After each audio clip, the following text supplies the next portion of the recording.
Hey guys, so it's towards the end of April here in mid-Michigan, and just want to give you an update on where the status is of the lawn.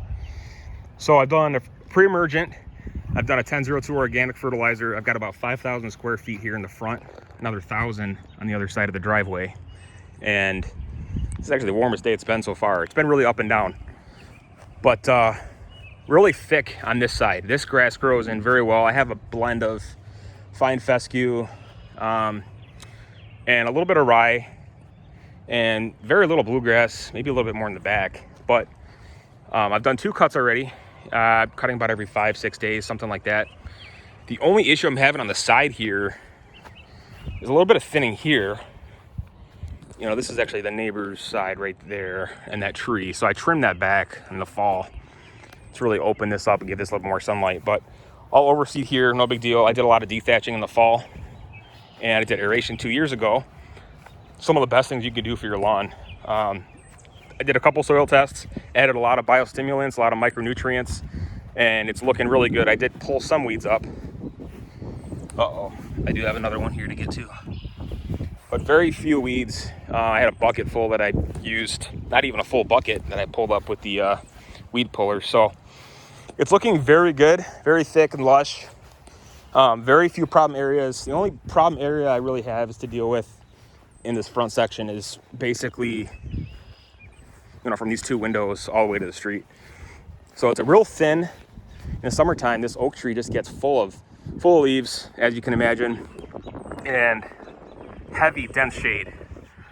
So when I'm cutting the grass, it's like this section I feel like doesn't even need it. And over here, it's just complete opposite, right? So it still maintains its color pretty well, but I have a lot of bare spots, a lot of thinning, especially up in here. And I did a few videos recently on top dressing.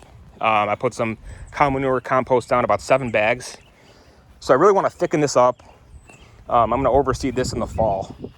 And really, there's not a whole lot you can do other than maybe trim the tree down unless you want to cut it. But this is a beautiful tree. And I was actually worried because a couple months ago, the energy company, we got notice that they were going to be trimming the trees, and they actually came out and trimmed this. Thought they were going to really hack it up, but they didn't do too bad. So lucky for that. But really, the only thing you can do is maintain the soil of what you have and just put down organic material to really help, address those issues, right? So I've been watering this stuff in the last couple days, and it's coming out pretty good. So that's pretty much it. Just kind of want to show you where we're at and show you the status and the progress. I do have a few more bags I want to put down, especially over in this section here, just to balance it out. I mean, it looks pretty good otherwise, and I'm pretty satisfied with it, but there's always going to be some areas for improvement. So, because obviously with this tree, it's going to compete. The roots of this tree are going to compete with the roots of the grass, and it's going to win every time. So you really have to take care of it and do the best you can. But do a soil test, see where you're at with your pH, address that, and just put some biostims down. Get your soil in the best condition possible, and the grass will follow suit. So that's it for now. Let me know where you're from, what projects you have working on in the spring and summer, and stay tuned for more videos. We'll see you next time.